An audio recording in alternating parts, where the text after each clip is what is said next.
this is where I want to tell you a story from a different industry that I think will help you in the form of an analogy to get ready to deal with these new problems that the industry is facing. And let's say a number of years ago, I was called in to help a large law enforcement agency design a system to do criminal gang analysis. They wanted to better understand who was in the gang, how they were connected, and what they were doing. And they were used to using certain kinds of data, right? In law enforcement and national security circles, just like in commercial aviation, they have data that they're very used to and comfortable with.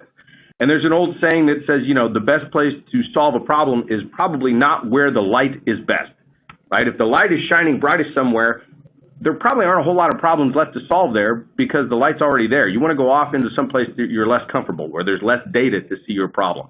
And that was what they were facing, is they didn't really have a way to link these entities together and figure out who was connected to whom and how. And so we started with their shared problem, because this was actually a consortium of dozens of different law enforcement agencies. And I asked them, what is your ultimate goal? And it started with things like, well, we want to stop human trafficking through these gangs. And I had to be kind of the bearer of bad news and say, that's not actually an actionable goal. You can't do that. What do you need to do? What actions do you need to take to make that happen? And we got down to, they wanted to arrest more people, seize more assets, and do it faster. Those are things that you can take action on, right? And that's what I mean about shared problems that are actionable.